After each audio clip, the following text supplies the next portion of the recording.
گزارش ہے کہ میرے بیٹے بہت نافرمان ہیں اور بہت تنگ کرتے ہیں، مہربانی کر کے کوئی دنیا میں وظیفہ نہیں ہے جی. ہاں دیکھیں، کسی کی ہڈی ٹوٹ گئی ہے اور وہ میرے پاس لے آئے کہ اس پہ دم کر. ہڈی ٹوٹی ہے تو آرتھوپیڈک کے پاس جائیں، اس کا علاج کروائیں. دم اس طرح کی چیزوں کے لیے تو نہیں ہوتے. کیا نبی علیہ السلام کے جب کسی صحابی کا خون نکلتا تھا تو حضور پھونک مار کے وہ خون روکتے تھے؟ نہیں. صحیح مسلم میں ہے کہ آپ علیہ السلام نے سعد بن معاذ کو اپنے مبارک ہاتھوں سے باقاعدہ داغ لگایا تھا جب خون نہیں ان کا رک رہا تھا. حالانکہ بخاری میں حدیث ہے کہ 3 چیزوں میں شفا ہے: شہد میں، کپنگ ہجامہ پچھنے لگوانا جسے ہم کہتے ہیں اس میں، اور داغ لگوانے میں. لیکن میں اپنی امت کو داغ لگانے سے منع کرتا ہوں، یعنی داغ لگانا پسندیدہ نہیں ہے. لیکن جب خون نہیں رک رہا تھا تو نبی علیہ السلام نے خود داغ لگایا. اس میں تیر کا جو لوہے والا حصہ ہے، یہ کوئی بھی لوہے کی چیز گرم کر کے اسے گوشت کے اس حصے پہ لگایا جاتا ہے، وہاں سے گوشت روسٹ ہو جاتا ہے اور پھر خون نکلنا بند ہو جاتا ہے. عموماً جہاں پہ رگ وغیرہ کٹ جائے نا تو اس طریقے سے کیا جاتا ہے. آج کل تو یہ ماڈرن ڈاکٹرز بھی استعمال کرتے ہیں، الیکٹرک ان کے پاس موجود ہوتے ہیں داغ دینے کے لیے. تو نبی علیہ السلام نے داغ لگا کے خون روکا. تو میں آپ کو اب کون سا ایسا وظیفہ بتا دوں، اس کا تعلق تو تربیت کے ساتھ ہے. اور اس کے بعد دعا کریں. دعا اللہم ربنا آتینا فی الدنیا حسنہ وفی الآخرۃ حسنۃ وقینا عذاب النار. بخاری مسلم میں یہ دعا آئی ہے، سورۃ البقرہ میں 201 نمبر آیت کے اندر آئی ہے. تمام کاموں کے لیے یہ دعا ہے. اسپیسیفکلی بیوی بچوں کے لیے سورۃ الفرقان میں آئی ہے، ربنا ھب لنا من ازواجنا وذریاتنا قرۃ اعین وجعلنا للمتقین اماما. اے اللہ ہماری بیویوں اور ہماری اولاد میں ہماری آنکھوں کی ٹھنڈک بنا دے اور ہمیں پرہیزگار لوگوں کا امام بنا. یعنی ہماری اولاد میں نیک لوگ پیدا ہوں اور ہم ان کے امام ہوں. یہ امام سے مراد امام مسجد نہیں ہے، فور فادرز.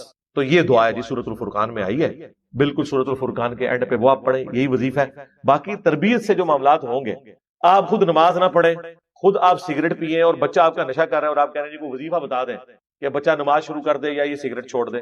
کوئی ایسا وظیفہ نہیں. اور اگر آپ خود نیک ہیں تو 90% یہ چانس ہے کہ بغیر تبلیغ کے بھی بچے اس راستے پہ چل پڑتے ہیں. البتہ ایکسیپشنز آر آلویز دیئر. حضرت نوح کا بیٹا بھی کافر نکلا ہے، وہ ہو سکتا ہے، لیکن عموماً ایسا نہیں ہوتا. عموماً یہی ہے کہ جس ڈگر پہ آپ چل رہے ہیں نا، آپ جو کچھ اپنے بچوں کو دیکھنا چاہتے ہیں وہ خود بنے. لیکن آپ کہتے ہیں میں وہ خود نہیں بن سکتا، ان کو میں بناؤں گا، تو سر پھر ٹائم قیامت تک لگے رہو. اور ایسا بھی ہو جاتا ہے بعض اوقات کتنے بدماش قسم کے لوگ ہیں ان کے بچے اتنے شریف ہوتے ہیں. لیکن یہ رول نہیں ہے. رول یہی ہے کہ 90% بچے 4 ہاتھ پہ ہو تو بھی اگے ہوتے ہیں. تو ایکسیپشن سے آپ یہ ڈیڈکٹ نہیں کر سکتے کہ چونکہ اس طرح کی ایکسیپشن موجود ہیں لہذا یہ ایسے ایسے سے ہو جاتا ہے. ایسے نہیں ہوتا. یا ایھا الذین آمنوا، اے اہل ایمان، لا تتخذوا آباءکم و اخوانکم، مت بناؤ اپنے ماں باپ کو، اپنے بھائیوں کو، اولیاء، اپنا دوست. کس صورت میں دوست نہ بناؤ؟ ان استحبوا الکفر علی الایمان، اگر وہ ایمان کے مقابلے میں کفر کی روش اختیار کرتے ہیں نا تو تمہاری کوئی جگری یاری ان کے ساتھ نہیں ہونی چاہیے. مطلب کیا؟ پرائورٹی اللہ اور اس کے محبوب صلی اللہ علیہ وآلہ وسلم کی نسبت ہے. ایک تمہارا رشتہ دار نہیں ہے نا اور وہ اللہ اور اس کے پیغمبر کا ماننے والا ہے نا، اس سے تمہاری جگری یاری ہونی چاہیے. اور ایک تمہارا سگا رشتہ دار بھی ہے نا، اگر وہ اللہ اور اس کے رسول کا باغی ہے تو پھر اس کے ساتھ کوئی لحاظ والا معاملہ نہیں. ہاں دنیا میں معروف طریقے سے تو وہ چلنا ہی چلنا ہے، لیکن وہ لحاظ نہیں ہوگا. حتیٰ کہ حضرت نوح علیہ السلام کا جب بیٹا ڈوبا ہے اور انہوں نے کہا یہ میرے اہل بیت میں سے، تو اللہ تعالیٰ فرمایا یہ تمہارا اہل ہی نہیں ہے، کیونکہ اس کے اعمال کافروں والے ہیں. پیغمبر کے جسم کا ٹکڑا ہو کے بھی اللہ نے کہا ہے کہ یہ تمہارا رشتہ دار نہیں ہے، تو باقیوں کے رشتہ دار تو شاہی کوئی نہیں اگر وہ کفر کی روش کو اختیار کرتے ہیں. سرکار یہ قرآن والا جو دین ہے نا جی، یہ بڑا مشکل ہے. ادھر تو سب کچھ سینٹرڈ اراؤنڈ گاڈ ہے. جو گاڈ کا ماننے والا ہے وہ آپ کے سر کا تاج ہے، چاہے وہ آپ کے دشمن خاندان سے بھی تعلق رکھتا ہے. آپ نے پھر یہ لحاظ نہیں کرنا. میں آپ کو اپنا بتاؤں، ہمارے کئی ایسے ریلیٹیوز ہیں جن سے یعنی ہمارے آباء و اجداد کے زمانے سے بول چال بند، 25 30 40 سال سے ایک دوسرے کو دشمن ڈکلیئر کیا ہوا ہے. لیکن آج ان کے بچے کالج یونیورسٹیز میں اسٹوڈنٹس ہیں، یہاں آتے ہیں، ملتے جلتے ہیں، کوئی مسئلہ نہیں.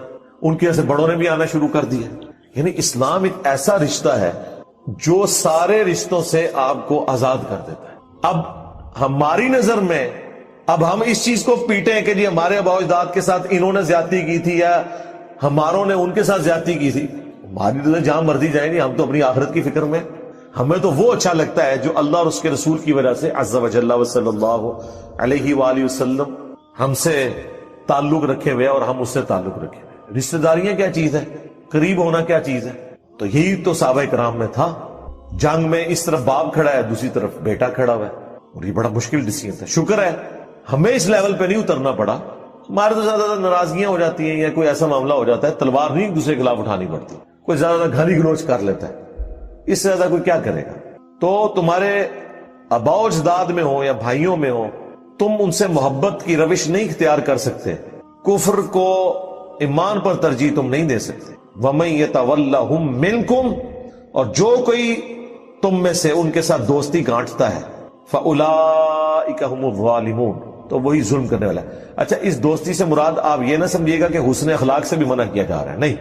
تو قرآن میں واضح ہے کہ اللہ کے بعد سب سے زیادہ حق ماں باپ کا ہے. 4 جگہ قرآن میں اللہ نے توحید کے فوراً بعد ماں باپ کا ذکر کیا. اور سورہ لقمان میں فرمایا کہ اگر تیرے ماں باپ تجھے ابھارے نا کہ میرے ساتھ شرک کر, تو پھر تم نے ان کا کہنا نہیں ماننا, لیکن دنیا میں معروف طریقے سے چلنا ہے.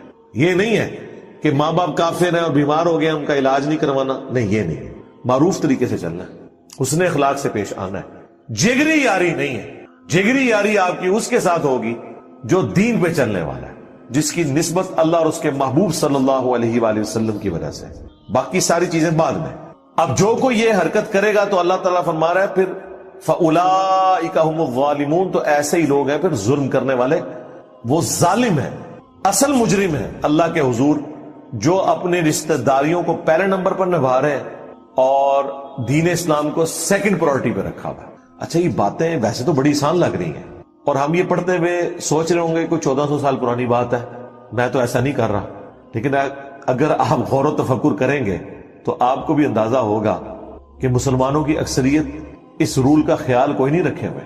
ان کے نزدیک اپنی رشتہ داریاں ٹاپ پرائورٹی کے اوپر ہیں, اپنے ماں باپ کی دشمنیاں وہ نبھا رہے ہیں. اور جی میرے ابا جی تمہیں پتا ہے پوری زندگی انہوں نے کار بڑھے, بڑا چنگا کام کیتا نے.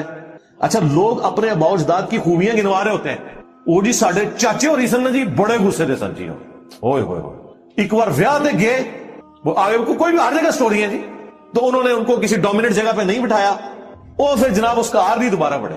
عجیب مینٹل سی تیرا چاچا, یہ فخریہ بات ہے. لوگ فخر سے اپنے ابا اجداد کے قصے سنا رہے ہوتے ہیں اور سارے وہ تکبر بھرے ہوئے رشتے ہوتے ہیں. عاجزی والا کوئی نہیں سناتا.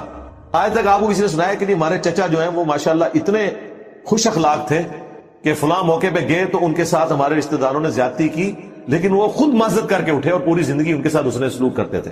وہ کہتے تھے چلو وہ واقعی بلا دیا. نہیں, یہ کوئی نہیں بتائے گا. اس کو تو لوگ, مطلب میں وہ پنجابی کا لفظ نہیں بولنا چاہتا, ایسے لوگوں کو تو لوگ پھر یہ کہتے ہیں کہ یہ تو وہ ہیں. یہاں تو جو بدماش ہوتا ہے نا, جو اپنا غصہ دکھاتا ہے, اس کی لوگ تعریف کرتے ہیں. اس کے پیچھے کیا مینٹالٹی کیا ہے؟ اللہ اور اس کا رسول ٹاپ پرائورٹی نہیں ہے. ٹاپ پرائورٹی ان کی اپنی رشتہ داریاں ہیں, خاندان ہے, اپنی رسومات ہیں. ٹھیک ہے, اور اگر کوئی اس طرح روٹین سے ہٹ کے بات کرتا ہے, لوگ کہتے ہیں ہی پاگل ہے یار, انہوں کے ایک ایڑی گلاں کر رہے ہیں. تو اللہ کے فضل سے ہم تو شروع سے ہی پاگل ہیں اس معاملے میں. میں اپنا آپ کو بتاؤں, اور میں تو ایک لمحے کا بھی توقف نہیں کرتا اس معاملے میں کہ اگر کسی اپنے کی طرف سے زیادتی ہے فوراً کہنا, منہ پہ کہنا کہ تیری زیادتی ہے وہ ٹھیک ہے. آپ دیکھیں وہ ماں باپ کامیاب سمجھے جاتے ہیں کہ اگر ان کی اولاد کو غلط کام کر رہا ہے نا, تو وہ ماں سب سے کامیاب ماں سمجھتی ہے جو اپنے بچوں کے عیبوں پہ پردہ ڈالتی ہے اور دوسروں کے ساتھ لڑ لیتی ہے اور دلائل کی روشنی میں زہر کر دیتی ہے محلے کی عورتوں کو کہ میرا بچہ تو بے قصور ہے, قصور تیرے بچے کا ہے. آپ نے آج تک کوئی ماں دیکھی ہے کہ بچے نے شرارت کی ہو اور گھر آئے, لڑائی ہوئی ہو اور دوسرے شکایت لے کے گھر آئے اور شواہد کی بنیاد پہ اسے پتا چل جائے کہ میرے بچے کی زیادتی ہے اور وہ اپنے بچے کو ڈانٹے؟ کوئی لاکھوں میں ایک ماں ہوگی, اور اگر کوئی ہوگی تو اس کا اپنا خامد ہی سے کہے گا یہ تو پاگل عورت ہے. خامد نہ بھی کہ اس کی ساز اس کے پیچھے پڑ جائے گی, یہ تو کیا کیتا ہے. لیکن یہ نہیں پتا کہ وہ کتنی بڑی نیکی کر رہی ہے اپنی اولاد کے ساتھ. یہ ذہن میں رکھیے گا. یعنی مجھے پتا ہے کہ ہم اگر وہ غلط کام بار کر کے آ جائیں تو ہمارے ماں باپ تو ہمارا ایک لمحے کا بھی لحاظ نہیں کرتے تھے, چاہے غلطی دوسرے کی بھی وہ پھینٹی ماری لگتی تھی, اور وہ پھینٹی کام آئی ہیں. کیا کوئی صحیح حدیث ایسی ہے کہ دولت عورت کی قسمت ہے اور بچے مرد کی قسمت ہے؟ اگر عورت کا شوہر کمائی کے لیے کام نہیں کرتا تو اس کی بیوی کی قسمت, بیوی کی کیوں قسمت ہے؟ اس کی اپنی مردودیت ہے. بخاری و مسلم دونوں میں حدیث ہے کہ اے نوجوانوں کے گروہ, تم میں سے جس میں استطاعت ہو وہ نکاح کرے. نکاح کرنا نگاہوں کو نیچا رکھتا ہے اور تمہاری شرمگاہ اور عفت اور عصمت کی حفاظت کا ذریعہ ہے. اور جو نکاح نہ کر سکتا ہو وہ روزے رکھ کے اپنی شہوت کو ٹھنڈا کرے. تو وہ استطاعت کیا ہے؟ شہوت اس میں پہلے ہی موجود ہے, نہ مرد نہیں ہے وہ, اور اللہ کے نبی فرما رہے ہیں کہ مرد ہو تو شادی کرو، اور مرد ہونے کے باوجود شادی نہیں کر رہے تو کس بنیاد پہ؟ استطاعت نہیں، یعنی فائنینشل یہ حالت نہیں ہے۔ یہاں پہ بھی لوگ جو کام نہیں کرتے وہ کہتے ہیں بیاہ کرا دو، یعنی بیاہ کرنا خود اتنا بڑا کام ہے کہ سارے کام پھر کرے گا، ایسا نہیں ہوتا۔ شادی وہی کرے جو اس فائنینشل سسٹم کو لے کے چل سکتا ہے، ورنہ تو جو بعد میں لڑائی اور جھگڑے ہوتے ہیں، دو خاندان آپس میں پھٹ جاتے ہیں، بہنوں میں اتنا پیار ہوتا ہے کہ بیویاں اپنے خامدوں سے لڑائی کرتی ہیں اپنی بھانجیوں اور بھتیجیوں کے بارے میں۔ یہ ہر گھر کی سٹوری ہے، ایک لفظ نہیں سن سکتی وہ اپنی بھانجیوں اور بھتیجیوں کے بارے میں اپنے خامد سے، اتنا وہ پیار کرتی ہیں، پیار سے بیاہ کے لاتی ہیں، اور سب سے بڑی دشمن اول وہ بنی ہوتی ہیں ان کی۔ اور پھر حالت یہ ہوتی ہے کہ وہ دو بہنیں زندگی بھر، بہن بھائی زندگی بھر ایک دوسرے کا منہ بھی نہیں دیکھتے، تو اس سے تو بہتر تک شادی نہیں ہوتی۔ یہ پرابلمز آ جاتے ہیں، اور 90% ایشوز فائنانس کے ہوتے ہیں۔ جہاں پہ کھانے پینے کا معاملہ چل رہا ہو نا، وہاں پہ معاملات صحیح رہتے ہیں۔ لہٰذا یہ ایک دم شادی نہیں کروا دینی چاہیے، تو قسمت والا معاملہ نہیں ہے، یہ انسان نے اپنے معاملات کو خود لے کے چلنا ہے۔ یہ اللہ تعالیٰ تو اس طرح کی چیزوں میں بلیو نہیں کرتا، یہ سب کے سب معاملہ اللہ تعالیٰ کے اختیار میں۔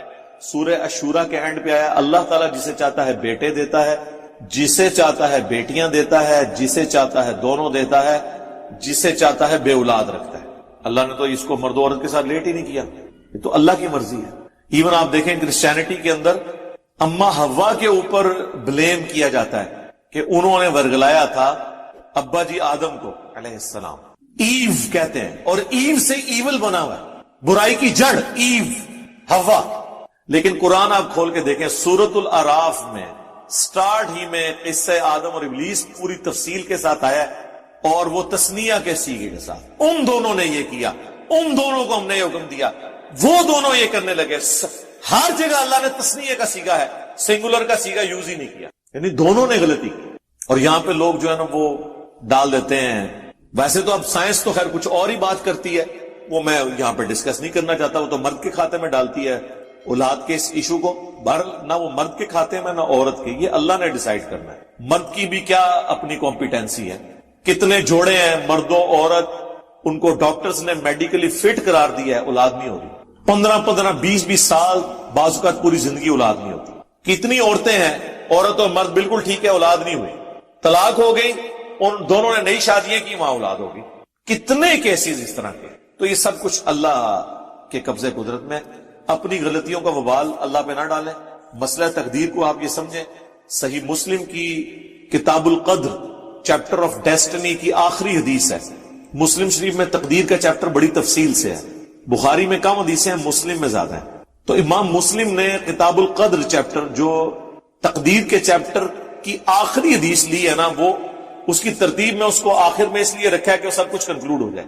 امام مسلم کی ذہانت کا تو میں فین ہوں، میں اتنا ذہین بندہ، انہوں نے مقدمہ لکھ کے جو ذہانت اس کو شو کی ہے، وہ ان کے ہم اثر، ان کے استادوں کو بھی وہ باتیں سمجھ نہیں آئی ہیں جو آج وہی باتیں۔ آپ صحیح مسلم کا مقدمہ پڑھ لیں، آپ کو لگے گا کہ یہ وہی باتیں ہیں جو آج کے دور میں ہم رونا رو رہے ہیں۔ امام مسلم کہتے ہیں کہ وہ علماء جاہل کہلوانے کے حقدار ہیں جو ہمارے اس زمانے میں کثرت کے ساتھ حدیثیں اپنی کتابوں میں لکھ رہے ہیں۔ کیا صحیح حدیثیں ختم ہو گئی ہیں کہ یہ لوگ ضعیف روایتیں اپنی کتابوں میں لکھ کے امت کو فتنے میں ڈال رہے ہیں؟ تو یہ انہوں نے بریلوی دیوبندی اہل حدیث کو تو نہیں کہا۔ امام مسلم کے زمانے میں کس نے کثرت کے ساتھ اپنی کتاب میں حدیثیں جمع کی؟ امام مسلم نے انہیں کنڈیم کیا اتنے سخت الفاظ میں، لیکن عقل مندی کی نام نہیں لیا، ان کا یہ کیا کام ڈالنے لگے ہو۔ پھر انہوں نے کنکلوڈ کیا مقدمے کو دیکھو حدیث سے یا حلال و حرام اخذ ہوتا ہے یا ترغیب اور ترہیب ہوتی ہے، یعنی کسی کام کی ترغیب دلانا اور کسی گناہ سے ڈر سنانا، یا کوئی شرعی احکام اس سے استنباط کیے جاتے ہیں، یا حلال و حرام کا فیصلہ ہوتا ہے۔ ان تینوں کیسز میں صحیح حدیث ہونا ضروری ہے، کیونکہ دین کی بنیاد آپ اس پہ رکھیں۔ تو اتنے وہ سخت الفاظ کے ساتھ امام مسلم کی یہ ذہانت تھی۔ تو کتاب القدر چیپٹر میں آخری حدیث لے کے آئے ہیں تقدیر کے چیپٹر میں کہ حضرت ابو ہریرہ کہتے ہیں مجھے نبی علیہ السلام نے یہ وصیت کی تھی۔ یہ حدیث آپ کو صبر اور توکل والے چیپٹر میں مل جائے گی، مشکات میں بھی، مسلم کے حوالے سے۔ اے ابو ہریرہ، جو چیز تمہیں نفع دے، یعنی دنیا میں جو چیز نفع دینے والی ہے بشرطے کہ وہ حلال ہو، اس کو حاصل کرنے کی کوشش کرنا، سستی نہ کرنا، کاہلی نہ کرنا، اور اللہ سے مدد طلب کرنا۔ پھر بھی اگر رزلٹ تمہارے خلاف آئے تو کبھی یہ نہ کہنا کہ میں یہ کر لیتا تو یہ ہو جاتا، میں وہ کر لیتا تو وہ ہو جاتا، اگر مگر شیطان کا دروازہ کھول دیتا ہے۔ یہ آخری حصے پہ تو لوگ ایمفسائز کرتے ہیں، پہلے حصے پہ ذرا آپ غور کریں کہ کوشش پوری کرنی ہے، سستی اور کائلی نہیں کرنی، اور اللہ سے مدد طلب کرنی ہے۔ یعنی یہ نہیں ہے کہ آپ خالی پیپر دروشی پڑھ کے پھونک کے دے آئیں، انشاءاللہ فیل ہی ہوں گے، کیونکہ آپ نے پوری حدیث پہ تو عمل نہیں کیا۔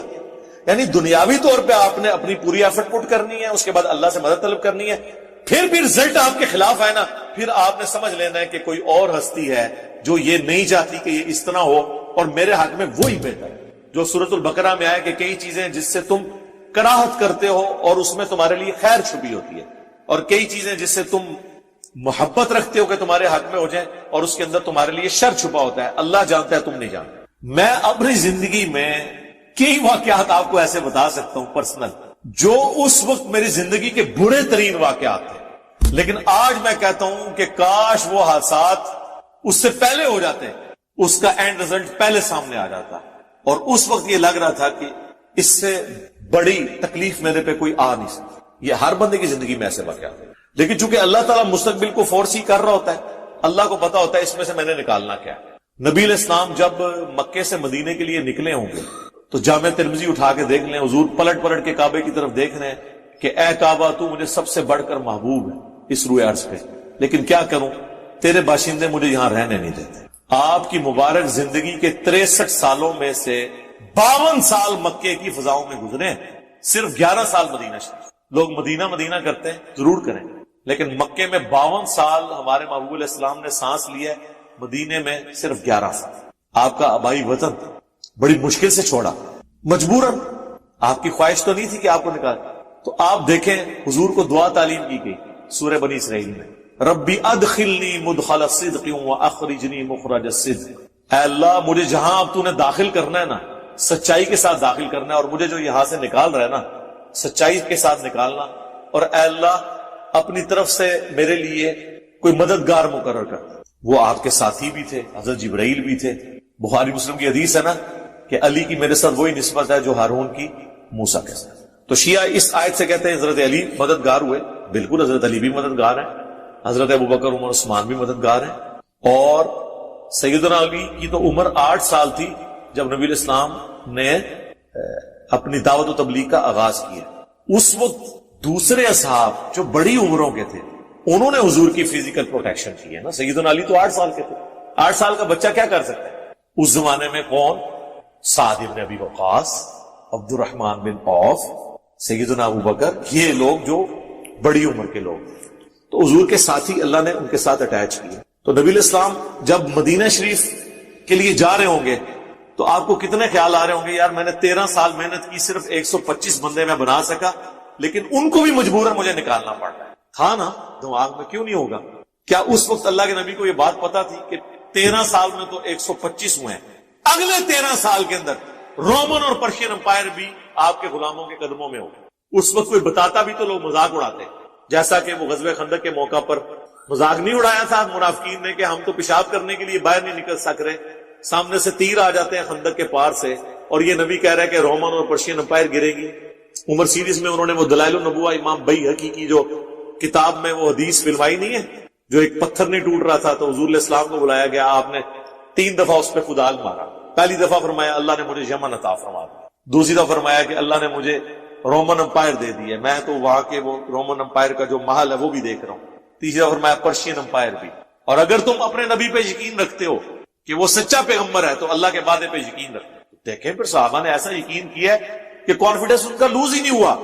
ورنہ مجھے بتائیں اللہ کی نبی کی وفات کے بعد جب ہزاروں لوگ مرتد ہو جائیں، اس قبائلی سسٹم میں جہاں قبیلے جب مرتد ہوتے تھے تو پورے پورے قبائل ہی، چونکہ ایک سردار مرتد ہوتا تھا نا تو وہ پورے پورے قبیلے ہی نکل جاتے تھے، وہاں پہ چند اصحاب اتنے کانفیڈنٹ ہوں کہ ہر محاذ کے اوپر جنگ کھول لیں۔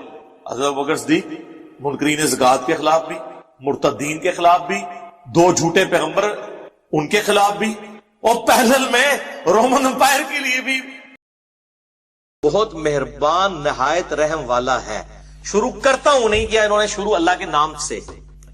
اس کے بعد یہ سید فرمان علی شاہ صاحب اہل تشیع کا جو ترجمہ ہے یہ آپ ذرا دیکھیے کہ انہوں نے بالکل مختلف الفاظ ہے، ترجمے کا چناؤ مختلف ہے، لیکن الحمدللہ مفہوم بالکل وہی ہے. ترجمہ بدل ہی نہیں کوئی سکتا، اللہ کی کتاب کو کون بدل سکتا ہے؟ الحمدللہ. اب یہ فرمان علی شاہ صاحب کا ترجمہ ایاک نعبد و ایاک نستعین کا بھی اس میں کور ہے. یہ کہتے ہیں خدا کے نام سے شروع کرتا ہوں جو بڑا مہربان رحایت رحم والا ہے. انہوں نے اس کا ترجمہ اللہ کا ترجمہ خدا کر دیا، اور یہ جائز ہے. مسئلہ نمبر 82 میرا ریکارڈڈ ہے. خود شاہ ولی اللہ دہلوی نے بھی جہاں جہاں یہ الفاظ آئے اللہ کا ترجمہ انہوں نے خدا کے ساتھ کیا ہے، جواز کی حد تک ہے. پر اس میں بہتر ترجمہ وہ ہے جو مولانا مودودی نے کیا. لا الہ الا اللہ کا انہوں نے مولانا مودودی نے ترجمہ کیا ہے اللہ کے سوا کوئی خدا نہیں، یعنی الہ کا ترجمہ انہوں نے خدا کیا ہے. یہ دی بیسٹ ہے. بہتر یہی ہے کہ اللہ کا لفظ اللہ ہی رہے، آپ خدا کو الہ کی جگہ لے آئیں. اللہ کے سوا کوئی خدا نہیں، اللہ کے سوا کوئی معبود نہیں. تو بہرحال یہ ٹھیک ہے، مطلب خدا کا لفظ جو ہے وہ چونکہ استعمال ہوتا ہے اس میں کوئی حق نہیں. تو یہ ہو گئے وہ 6 ترجمے جو مکاتب فکر کے ہیں. اے ان نیوٹرل مسکین میرے ورگے. اچھا یہ فتح محمد جلندری صاحب کا ترجمہ جس کو اللہ تعالیٰ نے سب سے زیادہ اردو زبان میں مقبولیت دی ہے صوت القرآن چینل کے اعتبار سے. اس میں ایاک نعبد و ایاک نستعین کا ترجمہ بھی انشاءاللہ کور ہو جائے گا. بسم اللہ الرحمن الرحیم کا ترجمہ فتح محمد جلندری صاحب کیا کرتے ہیں؟ شروع اللہ کا نام لے کر جو بڑا مہربان نہایت رحم والا ہے. سب ہی اللہ کے نام سے شروع کر رہے ہیں، شیطان کے نام سے کوئی نہیں شروع کر رہا. ایک جیسا ہی ترجمہ ہے. اب آ جائیں جی مولانا مودودی صاحب کا جو ترجمہ، انہوں نے بسم اللہ کا ترجمہ کیا کیا ہے. شکر ہے جی مودودی صاحب بچ گئے ہیں بریلویوں کے فتوے سے. انہوں نے ترجمہ جو ہے نا وہ اللہ کے نام سے شروع کیا ہے. مودودی صاحب پڑھے لکھے آدمی سن نا، وہ سیانے بیانے بندے سن نا. انہوں نے کہا یہ پیچھے نہ کوئی روند مار دے، میں ترجمہ وہی کرا کہ کوئی روند نہ مار سکے. انہوں نے ترجمہ کیا ہے بسم اللہ کا اللہ کے نام سے جو بے انتہا مہربان اور رحم فرمانے والا ہے. تو انہوں نے بھی اللہ کے لفظ کو پہلے لیا، لیکن کوئی مسئلہ نہیں اگر کوئی شروع کرتا ہوں کرتا ہے تب بھی درست ہے، کیونکہ وہ جو لفظی ترجمہ ہے وہ اسی طریقے سے ہے. ساتھ نام اللہ کے شروع کرتا ہوں اللہ کے نام کے ساتھ. تو اگر وہ اللہ کو اگر اللہ تعالیٰ نے شروع میں لانا ہوتا اس لفظ کو تو پھر اللہ تعالیٰ فرماتا ہے اللہ الذی ابدأ باسمہ، اللہ ہے وہ ذات جس کے نام کے ساتھ میں شروع کرتا ہوں. یہ بڑی علمی بات ہے، میں نے اس لیے اس کو کلیریفائی کر دیا ہے کھول کر. اچھا جی دوسری مثال عقیدے ایاک نعبد و ایاک نستعین. ادھر ترجمہ بھی سارے نے صحیح کیتا ہے، چاہے باہر نکل کے کوئی یا علی مدد کہے، مولا علی علیہ السلام کو پکارے، یا چاہے شیخ عبد القادر جیلانی کو، چاہے کسی بزرگ فرشتے کو پکارے. قرآن میں سب نے ترجمہ ایاک نعبد و ایاک نستعین کا بالکل ٹھیک کیا ہے. اب یہ الگ سے ایک ٹاپک ہے، بہت ٹائم لگے گا. مسئلہ نمبر 3 ہے میرا دعا صرف اللہ ہی سے، اور سچ پیپر نمبر 3 ہے دعا صرف اللہ ہی سے. جتنے اشکالات دھوکے دیے جاتے ہیں مستقل بالذات، غیر مستقل بالذات، ظاہری استعانت اور باطنی استعانت، اور جناب وہ محدود لا محدود کے دھوکے سارے میں نے اس کے اندر کور کیے ہیں الحمدللہ. بال یہ آپ ترجمہ سنیں احمد بریلوی صاحب نے کیا کیا ہے. سب سے بہترین ترجمہ ان کا ہے، میں کہتا ہوں اس آیت کا سب سے بہترین ترجمہ اس آیت کا ایاک نعبد و ایاک نستعین کا احمد بریلوی صاحب نے کیا ہے، کیونکہ یہ مضارع کا صیغہ ہے. عربی زبان میں مضارع جو ہے وہ فعل حال یعنی پریزنٹ ٹینس اور فیوچر ٹینس دونوں کو کور کرتا ہے. پریزنٹ ٹینس کو اور فیوچر ٹینس کو مضارع کور کرتا ہے. اور عربی میں 2 ہی ہوتے ہیں صیغے، ماضی کا صیغہ ہوتا ہے پاسٹ ٹینس کا، اور فیوچر اور پریزنٹ کے لیے ایک ہی صیغہ ہوتا ہے. تو چونکہ یہ اب مضارع کا صیغہ تھا اس لیے اس کا بہترین ترجمہ کیا ہے احمد بریلوی صاحب نے، جو میں پہلے دکھا چکا ہوں، دوبارہ نہیں دکھانا ٹائم زیادہ لگے گا، اس میں آپ دیکھ چکے ہیں. انہوں نے ترجمہ کیا ایاک نعبد و ایاک نستعین، ہم تجھی کو پوجیں اور تجھی سے مدد چاہیں. یہ دعائیہ کلمات بنا دی. اے اللہ ہم تیری ہی عبادت کریں، تجھی کو ہی پوجیں، تجھی سے مدد چاہیں، یعنی ہم یہ کر بھی رہے ہیں اور کرتے بھی رہے. یہ ہماری دعا ہے. بہترین ترجمہ ہے. اللہ کرے باہر نکل کے بھی یہی ترجمہ پھر اس کو فالو کیا جائے. اس کے بعد جناب جمال القرآن جو پیر کرم شاہ صاحب کا تھا وہ آپ دیکھ چکے. انہوں نے ترجمہ کیا ہے تیری ہی ہم عبادت کرتے ہیں اور تجھی سے مدد چاہتے ہیں. دیکھ لیں احمد بریلوی صاحب سے بالکل مختلف ترجمہ ہے، لیکن شیطان سے مدد نہیں مانگی، اللہ ہی سے مانگی ہے انہوں نے. ایک ہی ترجمہ ہے مفہوم کے اعتبار سے. اس کے بعد محمود الحسن دیوبندی صاحب ترجمہ اس کا کرتے ہیں تیری ہی ہم بندگی کرتے ہیں اور تجھی سے مدد چاہتے ہیں. لیکن الفاظ کے چناؤ کا فرق ہے، ایک ہی بات ہے، کوئی فرق نہیں ہے. اس کے بعد آ جائے اشرف علی تھانوی صاحب. اشرف تھانوی صاحب ترجمہ کرتے ہیں ہم آپ ہی کی عبادت کرتے ہیں اور آپ ہی سے درخواست اعانت کرتے ہیں. یہ انہوں نے ترجمہ کیا بالکل ٹھیک ہے، تجھ سے ہی ریکویسٹ کرتے ہیں، تو ہی ہماری مدد فرما. کوئی فرق نہیں ہے یار، خام خواہ دھوکہ دیا ہوا ہے. اسی طریقے سے جونا گڑی صاحب جو اہل حدیث کے ہیں، انہوں نے کیا ترجمہ کیا ہے وہ ہم صرف تیری ہی عبادت کرتے ہیں اور صرف تجھی سے مدد چاہتے ہیں. بالکل صحیح ترجمہ کیا ہے, کوئی فرق نہیں پڑتا. اس طرح کے الفاظ بھی استعمال. اب دیکھیں اہل تشیع کا کیا ترجمہ ہے, کوئی عالی مدد ترجمہ نہیں ہوا. ترجمہ بالکل صحیح ہوا ہے, خدایا ہم تیری ہی عبادت کرتے ہیں اور تجھی سے مدد چاہتے ہیں. دیکھ نماز کے بعد کوئی نعرے مارتا رہے مولا علی کے نام کے, مولا علی کا دشمن ہے, وہ مولا علی کا شیعہ نہیں ہوگا. مولا علی کا شیعہ وہ ہے جو نمازوں میں بھی مولا علی علیہ السلام چونکہ اللہ کو پکارتے تھے, نماز سے باہر بھی اللہ کو پکارتے تھے. مولا علی کا ماننے والا وہی ہوگا جو نماز میں بھی اللہ کو پکارے, نماز کے باہر بھی اللہ کو پکارے. باقی جو ظاہری اسباب ہے وہ آپ اختیار کر سکتے ہیں, وہ تو آپ کافر سے بھی مدد مانگ سکتے ہیں. میرا اس پہ کلپ چڑھا ہوا ہے مفتی اکمل صاحب کے بارے میں, مفتی اکمل صاحب کے شیطانی دھوکے کا جواب کہ جی امی سے روٹی مانگیں گے تو شرک